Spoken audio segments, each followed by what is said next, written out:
Vamos al libro de Esther y vamos a leer los capítulos 3 y 4. 3 y 4 del libro de Esther, que dice así la palabra de Dios en Esther capítulo 3. Después de estas cosas, el rey Asuero engrandeció a Amán, hijo de Hamedata, agageo, y lo honró y puso su silla sobre todos los príncipes que estaban con él. Y todos los siervos del rey que estaban a la puerta del rey se arrodillaban y se inclinaban ante Amán, porque así lo había mandado el rey. Pero Mardoqueo ni se arrodillaba ni se humillaba. Y los siervos del rey que estaban a la puerta preguntaron a Mardoqueo: ¿por qué traspasas el mandamiento del rey? Aconteció que hablándole cada día de esta manera, y no escuchándolos él, lo denunciaron a Amán para ver si Mardoqueo se mantendría firme en su dicho, porque ya él les había declarado que era judío. Y vio Amán que Mardoqueo ni se arrodillaba ni se humillaba delante de él, y se llenó de ira. Pero tuvo en poco poner mano a Mardoqueo solamente, pues ya le habían declarado cuál era su pueblo, el pueblo de Mardoqueo, y procuró Amán destruir a todos los judíos que había en el reino de Asuero, al pueblo de Mardoqueo. En el mes primero, que es el mes de Nisán, en el año 12º del rey Asuero, fue echada Pur, esto es, la suerte, delante de Amán, suerte para cada día y cada mes del año, y salió el mes 12º, que es el mes de Adar. Y dijo Amán al rey Asuero: hay un pueblo esparcido y distribuido entre los pueblos en todas las provincias de tu reino, y sus leyes son diferentes de las de todo el pueblo, y no guardan las leyes del rey.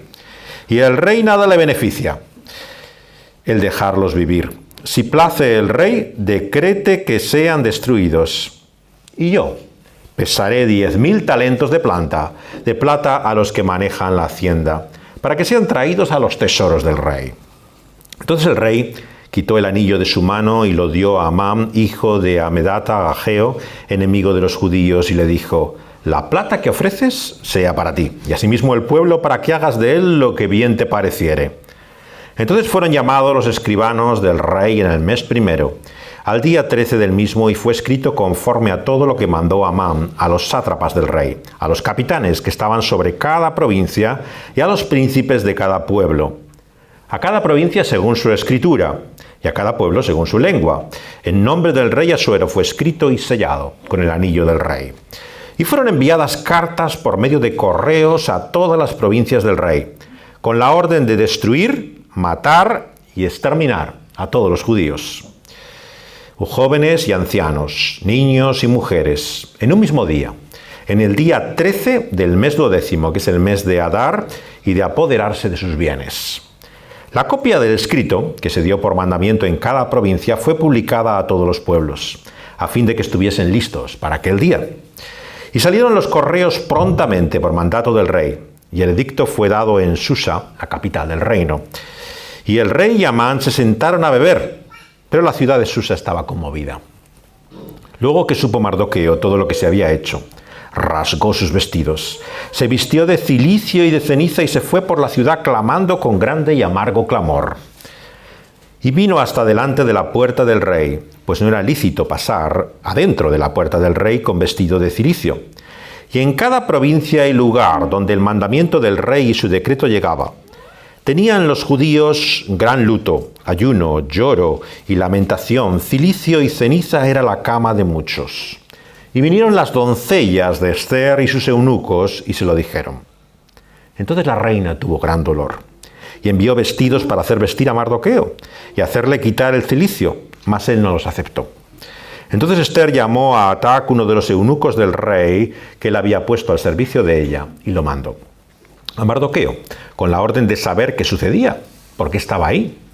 Salió pues Atac a ver a Mardoqueo a la plaza de la ciudad que estaba delante de la puerta del rey. Y Mardoqueo le declaró todo lo que le había acontecido, y le dio noticia de la plata que Amán había dicho que pesaría para los tesoros del rey, a cambio de la destrucción de los judíos. Le dio también la copia del decreto que había sido dada en Susa, para que fuesen destruidos, a fin de que la mostrase a Esther y se lo declarase. Y le encargara que fuere ante el rey a suplicarle y a interceder delante de él por su pueblo. Vino Atac y contó a Esther las palabras de Mardoqueo. Entonces Esther le dijo a Atac que le dijese a Mardoqueo: todos los siervos del rey y el pueblo de las provincias del rey saben que cualquier hombre o mujer que entre en el patio interior para ver al rey sin ser llamado, una sola ley hay respecto a él: ha de morir, salvo aquel a quien el rey extendiere el cetro de oro, el cual vivirá. Y yo no he sido llamada para ver al rey estos 30 días. Y dijeron a Mardoqueo las palabras de Esther. Entonces dijo Mardoqueo que respondiese a Esther: no pienses que escaparás en la casa del rey más que cualquier otro judío, porque si callas absolutamente en este tiempo, respiro y liberación vendrá de alguna manera, de alguna otra parte para los judíos, mas tú y la casa de tu padre pereceréis. Y quién sabe si para esta hora has llegado al reino. Y Esther dijo que respondiesen a Mardoqueo: ve y reúne a todos los judíos que se hallan en Susa, y ayunad por mí, y no comáis ni bebáis en 3 días, noche y día. Yo también con mis doncellas ayunaré igualmente. Y entraré entonces a ver al rey, aunque no sea conforme a la ley. Y si perezco, que perezca. Entonces Mardoqueo fue e hizo conforme a todo lo que le mandó Esther. Hasta aquí la lectura de la palabra de Dios. Hay una historia de Sherlock Holmes, el conocido detective, el padre, yo diría ya casi de todos ellos, se llama La aventura del pendiente de plata.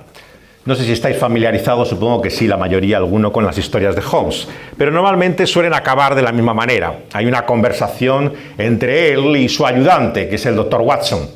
Y Watson siempre queda bastante mal al final de la historia, parece bastante torpe, no llega nunca a intuir, y si algo ha adivinado de quién es realmente el responsable, casi siempre está equivocado, ¿no? Y Holmes oculta siempre hasta el final de la historia la sorpresa, ¿no?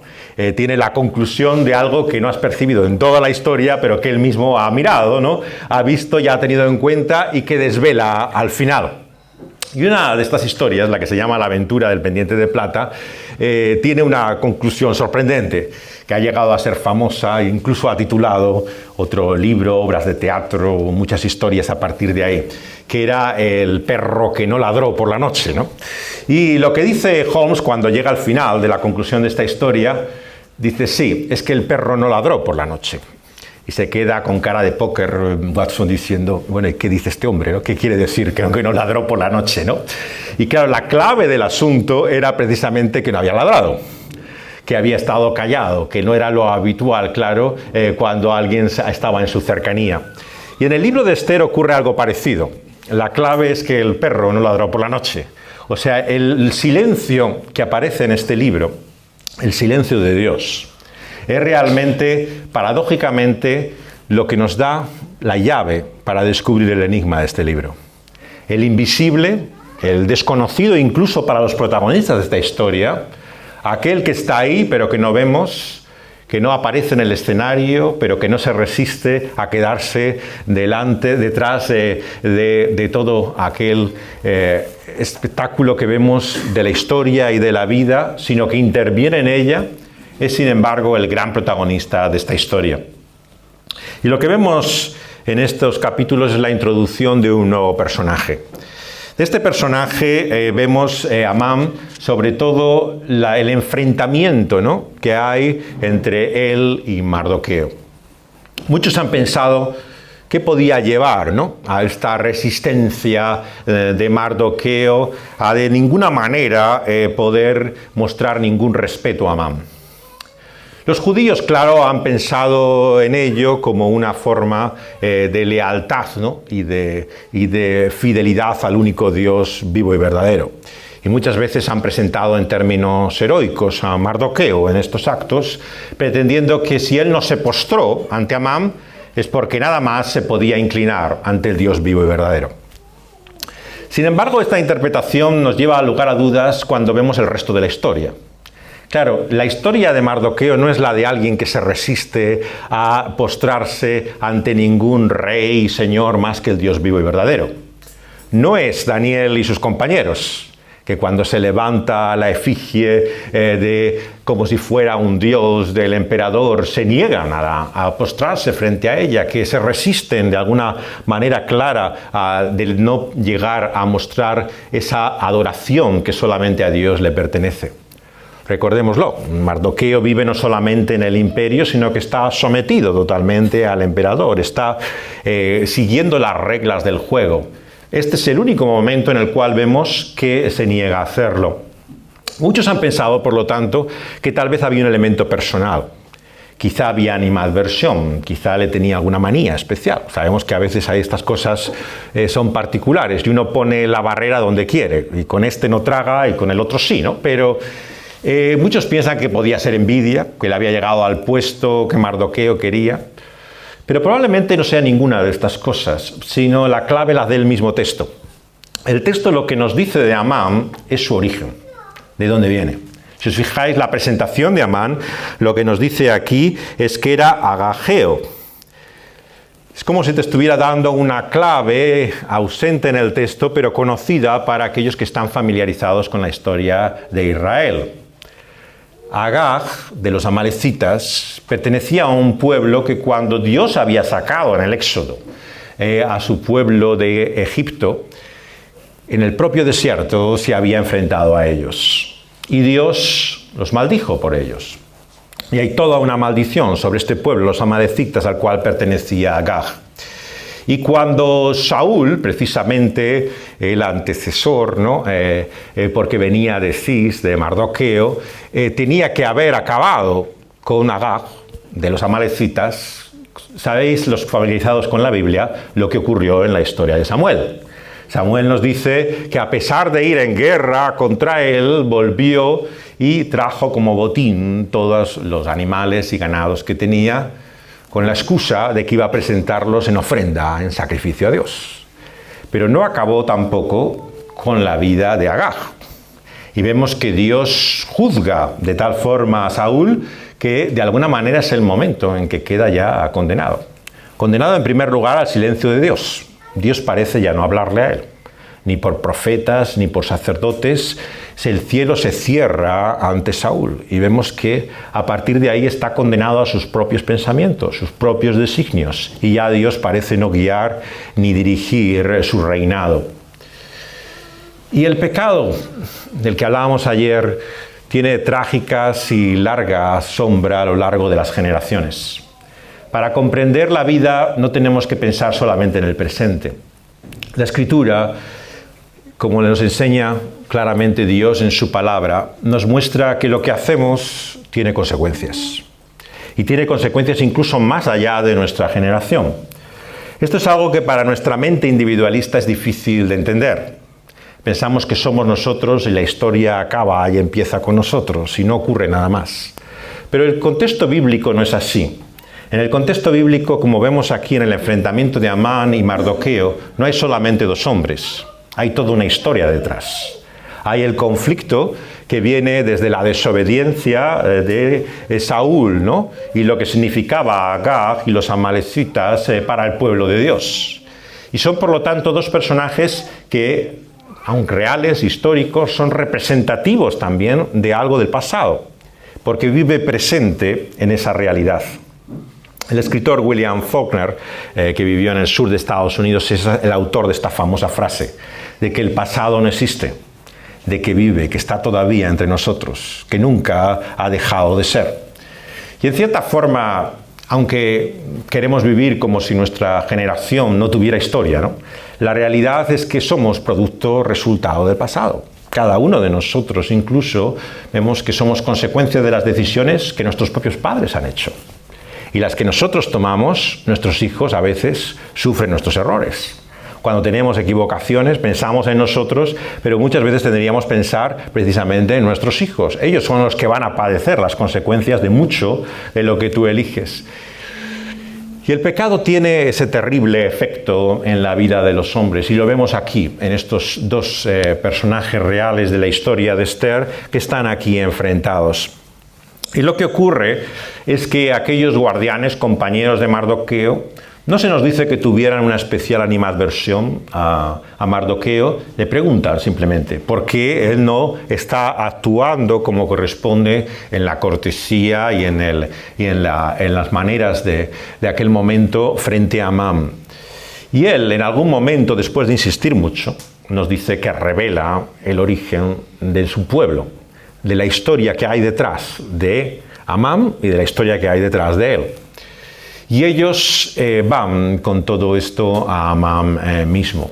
Y a partir de aquí vemos la real animadversión de Amán, la completa oposición casi irracional, enemistad, ¿no?, que hay entre Amán y Mardoqueo, que llega, como vamos a ver más adelante en la historia, a una cosa visceral. Pero aquí ya nos da un apunte. No le basta la venganza con él, quiere acabar con su propio pueblo. No simplemente quiere la revancha de la retribución a esa persona que le está ofendiendo, sino que quiere hacer mucho mal. La venganza siempre tiene ese poder tremendo, ¿no?, por el cual nunca está satisfecha, nunca es suficiente. Queremos hacer algo a aquel que nos ha ofendido y siempre tiene que ser ya no el doble, ¿no?, sino siempre exceder en toda medida el mal que hemos sufrido o padecido. Y aquí vemos una historia de enfrentamiento brutal, ¿no?, entre estos dos personajes. Y entonces lo que hace Amán es muy astutamente, ¿no?, dirigirse al rey para intentar conseguir lo que busca, la exterminación y la eliminación de este pueblo.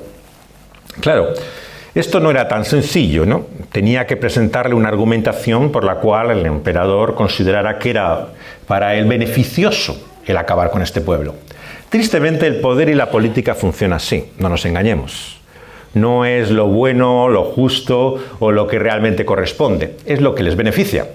Y generalmente la mayor parte de los gobiernos actúan con decisiones de muy corto plazo. Lo que les interesa en este momento es lo que decidan, ya los sucesores tendrán que lidiar con lo que pase después. Pero lo que les interesa es el beneficio inmediato. Y por supuesto que Amán era astuto suficientemente como para comprender la frase que tanto se repite: la economía es todo, estúpido, ¿no?, suelen decir, ¿no? Y la explicación de muchas decisiones políticas no es ni más que el beneficio económico.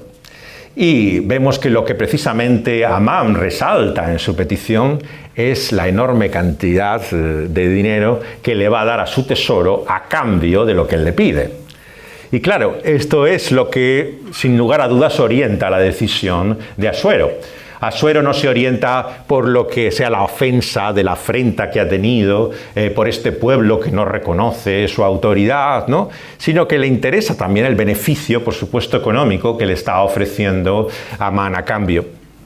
Y es así que, sin pensarlo demasiado, ¿no?, realmente llega a concederle y por medio de su anillo sellar este decreto, ¿no?, que va a ir a todas las partes de su imperio. Y en este decreto está el exterminio que él fecha por suertes, ¿no? El Pur, de donde luego veremos que viene la fiesta que el pueblo judío celebra, ¿no?, en relación con esta historia, el Purim. Del Pur, la suerte, se determina el día en el cual se ha de producir ese exterminio. Sale en un día con cierta distancia de tiempo. Sin duda aquí vemos también algo de esa perspectiva de la providencia de Dios. Dice Proverbios también que aunque hay suerte, también Dios determina la suerte. Es curioso como dice en uno de los proverbios también que la suerte se echa en el regazo, mas del Señor es la decisión de ella, dice en el capítulo 16 de Proverbios, verso 33. Y es por eso que en la Escritura, aunque nos choca mucho, a veces hay cosas por suertes, ¿no? Y dices, bueno, ¿cómo es esto? ¿De qué manera puede Dios decir a su pueblo, ¿no?, que decidan algo por suertes, ¿no? Pero hasta ahí llegaba la confianza en la providencia de Dios, ¿no?, que de alguna manera incluso aquel mecanismo extraño, ¿no?, realmente ajeno que parece la suerte, estaba aún así sujeta a Dios. Ya hay un tiempo considerable, ¿no?, entre la fecha que ha salido en las suertes, ¿no?, y lo que ocurre ahora para poder prepararse. Y esto es lo que hace que Mardoqueo se ponga en marcha. Inmediatamente va a aprovechar este tiempo para intentar hacer algo para salvar a su pueblo. Y esto es lo que habla el siguiente capítulo, el 4. Cuando Mardoqueo sabe todo lo que ha ocurrido, tiene este gesto tan característico bíblico, ¿no? De rasgarse los vestidos, vestirse de cilicio, echarse ceniza, lamentando lo que hay. Y vemos que en la ciudad había, versículo 1, un grande y amargo clamor. Señal que puede ser indicativa de que no solo los judíos lamentaban lo que iba a ser su posible destrucción, sino también otros que podían simpatizar con los judíos. O sea, parece como que había una conmoción general ante esta decisión de Asuero. Y vino hasta delante de la puerta del rey Mardoqueo, porque no podía pasar esa puerta buscando, claro, a Esther. Mientras en cada lugar de la provincia ese mandamiento era conocido, y había gran lamento, aquí dice, entre los judíos. Y cuando las doncellas de Esther, y las que le sirven, los eunucos también, se lo dicen, vemos el tremendo aislamiento, espléndido aislamiento en que vive la reina, que no se entera de nada. O sea, lo que en todo el imperio es conocido, ella en el palacio y el harén no tiene la menor idea de lo que pasa. Esto es realmente sintomático, no solamente de cómo muchas veces, ¿no?, el poder vive, ¿no?, ausente o ajeno, ¿no?, sino es también muy sintomático de lo que es la reacción que tiene a continuación Esther. Esther no sabe lo que pasa. Por eso la primera cosa que hace es mandar a alguien para que cambie su vestido y intentar averiguar qué le pasa o qué ocurre, porque no tiene la menor idea de lo que está pasando, ¿no? Ella manda mensajeros que le dicen lo que hay, y entonces Mardoqueo le envía el mensaje, ¿no?, de que sea ella, en esa posición que tiene en el harén real, la que interceda delante de Asuero. Claro, había otro problema más. Nos dice aquí que había pasado un tiempo considerable desde que el rey no la había llamado. Y ese tiempo considerable no era buena señal, no indicaba el favor precisamente que tenía para Esther. No era ni mucho menos la favorita de todo el harén. Había pasado un largo periodo de tiempo y ella no podía ni acercarse, claro, al palacio sin, como se nos explica, la invitación previa y que se le diera la concesión, en todo caso, de, como vemos, el símbolo, ¿no?, por el cual podían acercarse al rey, ¿no? Entonces, ¿qué pasa?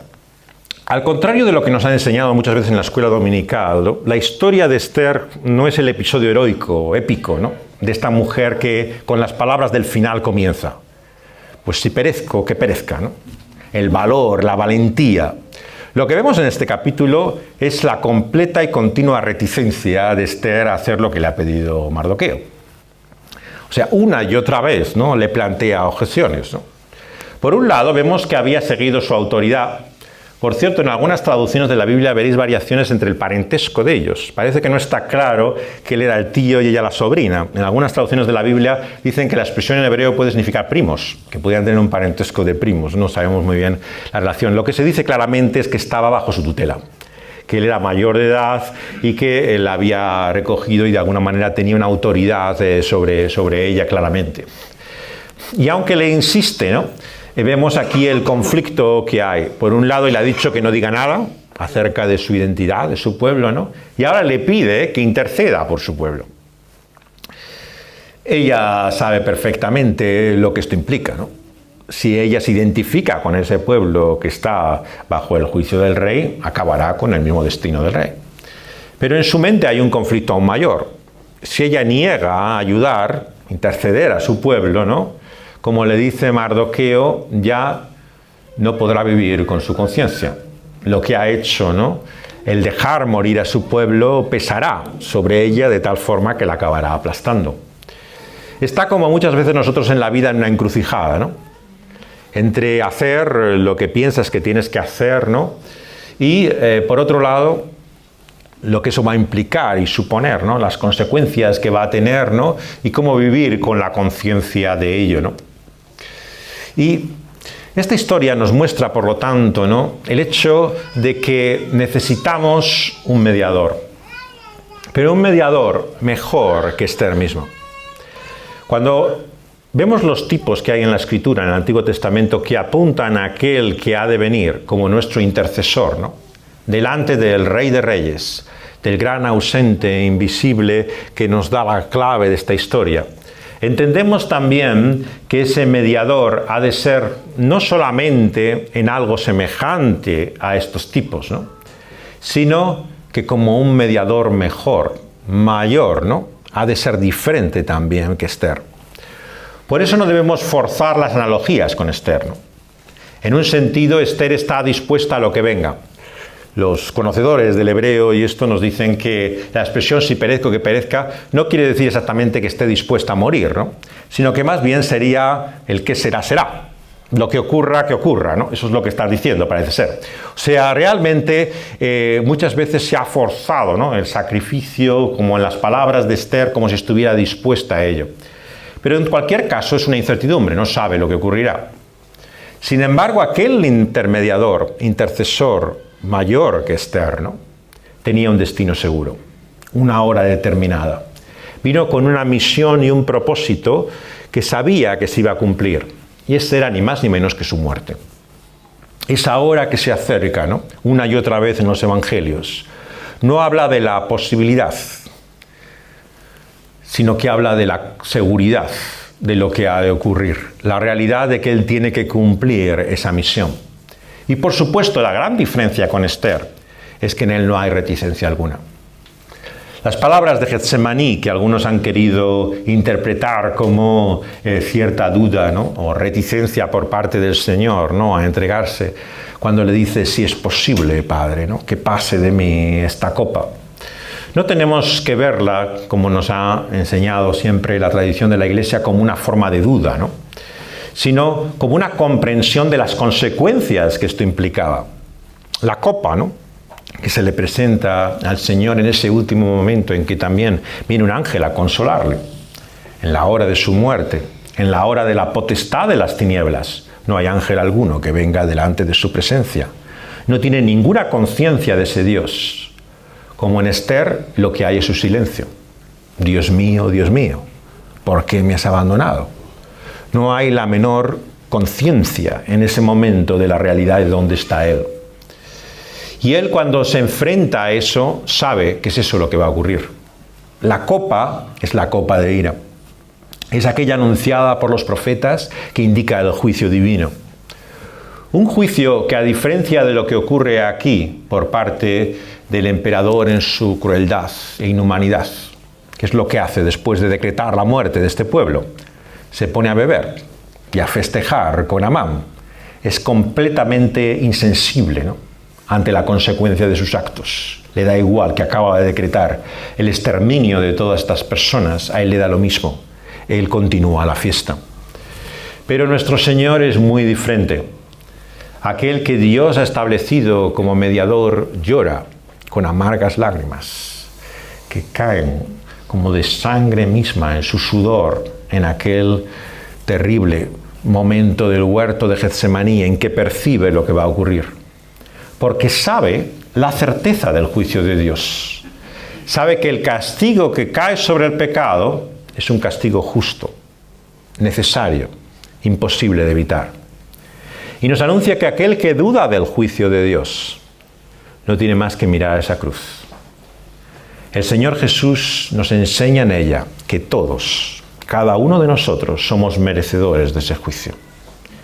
Si Él, el juez supremo, el Señor de señores, no pasó por alto y menoscabó entregar a su propio Hijo, ¿quién eres tú para decir que Dios no va a juzgar tu pecado con esa muerte eterna y destrucción del infierno? El juicio que el Señor tomaba al beber de esa copa, sabía que era la realidad segura de que iba a cargar con todo ese peso justo. Él, el justo, iba a sufrir por los injustos. Y el beber de esa copa, sabemos que implicaba no solamente un sufrimiento y dolor físico, emocional. El Señor padeció. No tenemos que espiritualizar lo que la Biblia no espiritualiza. Cuando dice que Él se conmueve, ¿no?, que Él tiembla, que Él se sobrecoge ante la perspectiva de la muerte, hay que pensar en primer lugar en términos físicos. Estaba en carne viviendo, participando de nuestro estado. A diferencia de Esther, o a diferencia de Asuero, él conocía nuestro estado humano, conocía nuestras debilidades, sabía de nuestra condición, de nuestra vulnerabilidad. Él, que sufrió y padeció en su carne, no estaba lejano y ausente. Él sabía lo que eso significaba. Y por lo tanto, la muerte para él tenía una dimensión real y física en primer lugar. Sabía lo que era sufrir semejante tortura o crueldad. Pero también tenía un aspecto emocional, claro. El Señor Jesús, en todo el cuadro del Evangelio, tiene intimidad solamente con alguien, todo el tiempo plena. Sus propios compañeros y amigos, discípulos, sus amigos, ¿no? Finalmente parecen no entender y comprender quién es Él y lo que tiene en su mente. Una y otra vez lo que vemos es la extrañeza, ¿no? La distancia tan grande que hay, ¿no?, entre esos sus seguidores y el Maestro, que no entienden cuando les dice que tiene que venir y cumplir ese propósito y esa hora. No saben de qué habla, no comprenden de qué es lo que está diciendo. Pero el Padre y su voluntad, que Él venía a cumplir a este mundo, sabía lo que el Hijo venía a hacer. Él entendía lo que el Hijo suponía. Por eso es que el apóstol también dice que Dios estaba con Cristo reconciliando consigo al mundo. En ese silencio de Dios no hay la insensibilidad, la impasibilidad, la falta de afecto de Dios por su Hijo. Vemos que misteriosamente, ¿no?, se une esa realidad del amor que tiene el Padre por el Hijo, ¿no?, y la justicia que tiene que pagar en aquella cruz.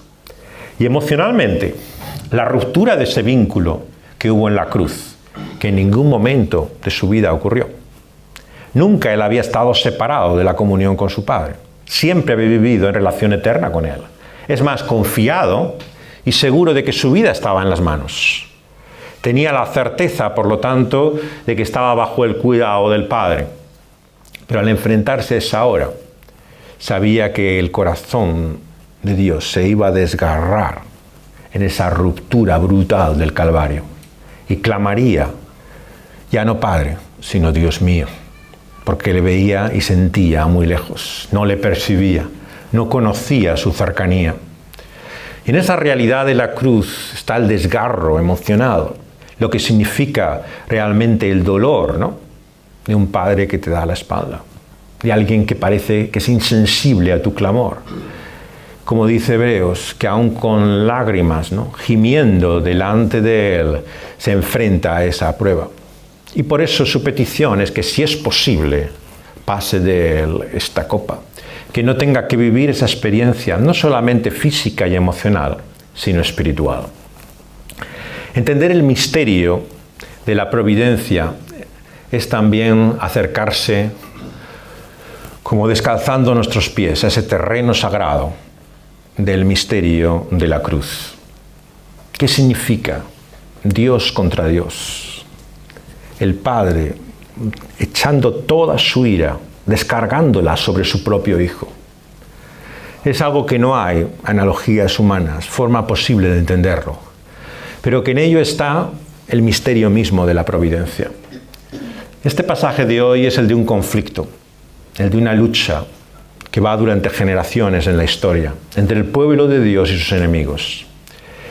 Y esa enemistad comienza desde el Edén, cuando al enemigo, por mayúsculas, ¿no?, le dice que se opondrá a la descendencia de la mujer y combatirá, luchará contra ella, como en Apocalipsis se desvela en la revelación. Es como la mujer y su descendencia que sufre del dragón y la bestia que una y otra vez quiere acabar con ella y su descendencia. Así hay una oposición y una lucha en toda la Escritura. Por muy pacifistas que seamos, tenemos que reconocer que hay una guerra, hay un conflicto. Y no solamente espiritual, es real. La persecución, el exterminio del pueblo de Dios es una realidad a lo largo de la historia. Y lo vemos así. No podemos negarlo. Seríamos necios. Y por lo tanto el conflicto entre Amán y Mardoqueo es una expresión más de esa lucha, de ese conflicto. Pero ¿qué ocurre después? Cuando llega el mensaje profético, al final del Antiguo Testamento hay una gran sorpresa. De repente Dios dice por sus profetas, pues ya no estoy ya solo contra tus enemigos, ahora estoy contra ti. Eres tú realmente el que vas a sufrir ahora la oposición y la lucha que yo mismo haga contra ti. Esto es imposible de tragar para su pueblo. Todo el final del Antiguo Testamento es la perplejidad de Habacuc, de qué hace Dios contra su propio pueblo. Esto no tiene ningún sentido. ¿Dónde se ha visto a alguien que sufra en las manos de su propio Señor? O sea, no tiene sentido servir a ese Dios y reconocer a ese Dios. Pero acaba con la dura realidad que aquí vemos, el exilio. El exilio en el cual Dios finalmente arroja a su propio pueblo de la tierra que le había prometido y lo envía lejos de ella, ¿no? A aquel lugar donde no hay ausencia ni conciencia de Dios. Y así acaba el Antiguo Testamento. Dios contra su propio pueblo. Pero al llegar al Evangelio, al comienzo de esa renovación de su alianza, encontramos una sorpresa aún mayor. Dios se vuelve contra Dios. La historia que encontramos es el Padre dispuesto una y otra vez a hacer cargar el mal de su pueblo contra su propio Hijo. Y lo vemos una y otra vez en las palabras de Jesús, cómo ha venido a llevar, a cargar Él el peso que a nosotros nos corresponde. El Dios de la Biblia, por lo tanto, no es como ningún otro Dios. ¿Qué Dios hay capaz de echar sobre su propia espalda, ¿no? Nuestra carga? De padecer Él mismo lo que a nosotros nos corresponde sufrir. Y por eso nos muestra que hay un rey mejor a que servir que el rey que encontramos en este mundo. Que hay alguien a quien merece entregar en amor nuestra vida. Y por lo tanto nos asombra una y otra vez quién es este Señor que sufre por sus siervos, siendo Él justo por los injustos, padece en nuestro lugar. Y la sorpresa de esta historia, la más grande historia que es el Evangelio, ¿no? Es que tenemos a partir de entonces un mediador mejor, nos dice Hebreos, que podía serlo Esther, ni ninguno de aquellos que apunta a aquel que había de venir. Ese mediador, nos dice Hebreos, está siempre dispuesto. No hay que torcerle el brazo, no hay que forzarle. Y es ahí donde quiero hacer también el paréntesis del tema del ayuno. ¿Qué significa este ayuno que encontramos aquí en su pueblo? Bueno, aquí ha habido cierta controversia en los comentaristas del texto bíblico. Es la única vez que se habla en toda la Biblia de ayuno sin oración. O sea, todos los textos que leéis que dicen que el pueblo de Dios ayuna, que el siervo de Dios ayuna, siempre dice ayuna y se entrega en oración. La sorpresa, como ocurre en todo el libro de Esther, es que aquí ayunan, pero no hay oración ninguna. O sea, hay el lamento, el sufrimiento de lo que padecen, pero no se ve en ningún momento que invoquen la realidad de ese Dios que era el Dios de su pueblo, ¿no? Y eso te muestra, ¿no?, el propio sentido y significado del ayuno, ¿no? El ayuno, bíblicamente, claro, como Dios lo había dispuesto en su palabra y en su ley, era la privación, ¿no?, de lo que necesitamos para ser conscientes de nuestra necesidad de Él. Es una declaración de dependencia de Él. Es poder ser, aunque sea por un tiempo corto, más conscientes de que estamos en sus manos, de que nuestra vida depende de Él. Y por eso iba asociado, ¿no?, el ayuno a la oración.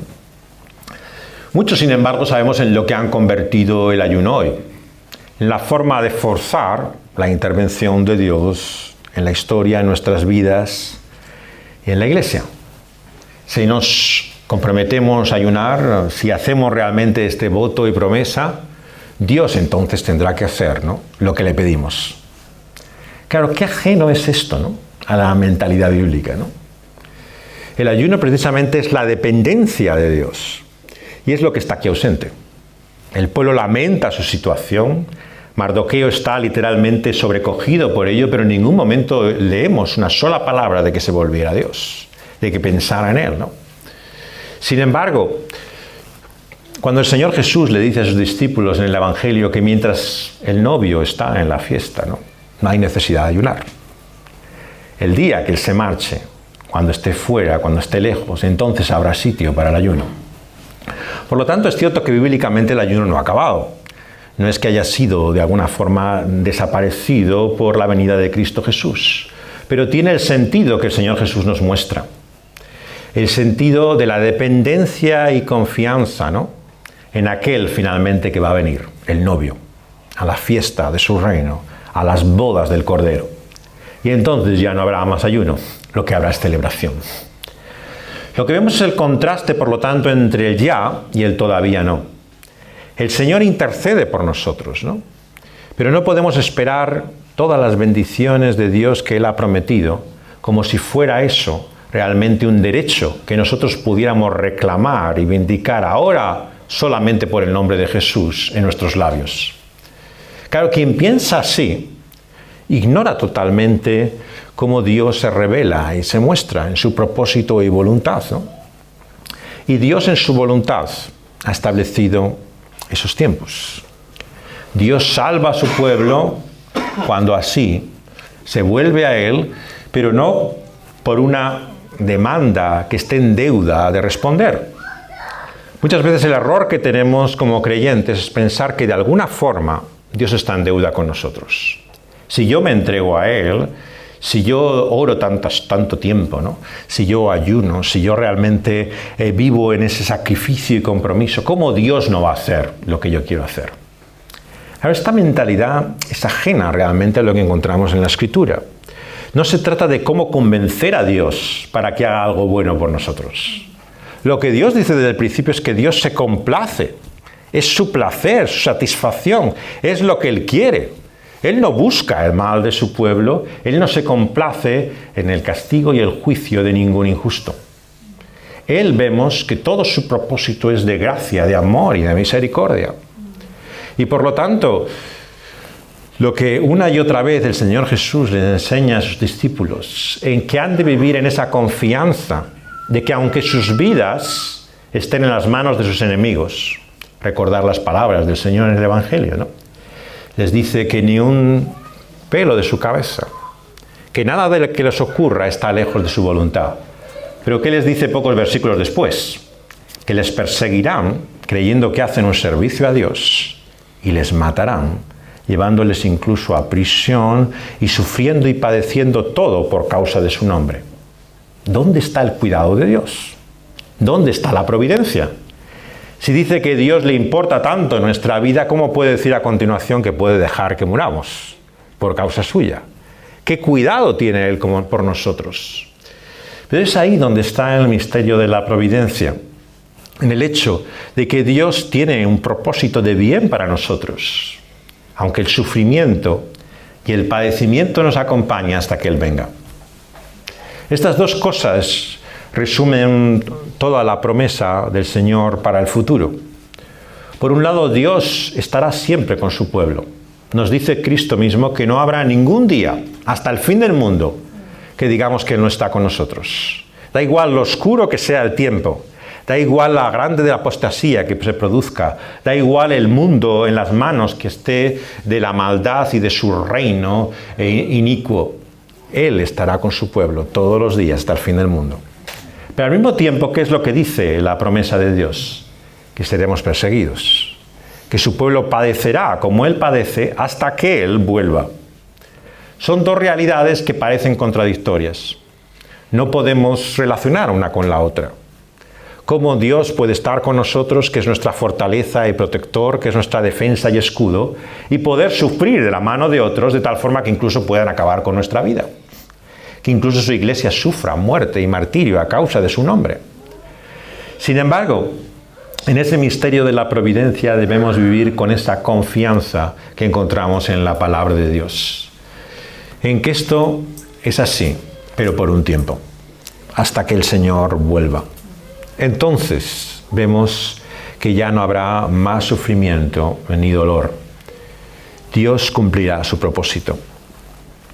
Nuestro texto nos habla, por lo tanto, de la necesidad que tenemos de otro que interceda por nosotros. No nos engañemos. No tenemos en nosotros la capacidad para poder presentar nuestra vida y lo que hacemos como algo que nos permita recibir nada de ese favor de Dios. Si algo enseña la Escritura una y otra vez, es que sin un abogado e intercesor, nuestra causa no tiene futuro alguno. Es por eso que Jesús enseñó a sus discípulos también, en esas sus palabras, en el Evangelio, que debían orar y pedir todas las cosas en el nombre de Jesús.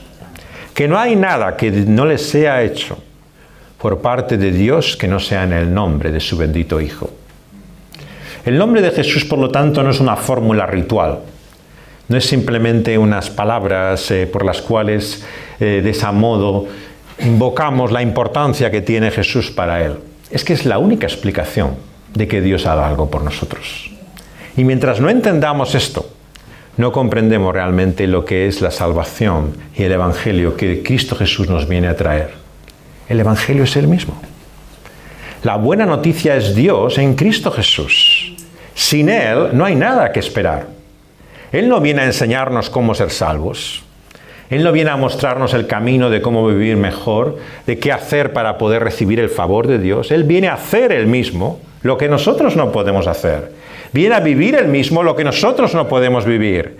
Viene para, por su propio nombre, interceder así delante del Padre por todo lo que Él es para Dios y hacer así conforme a su buena voluntad.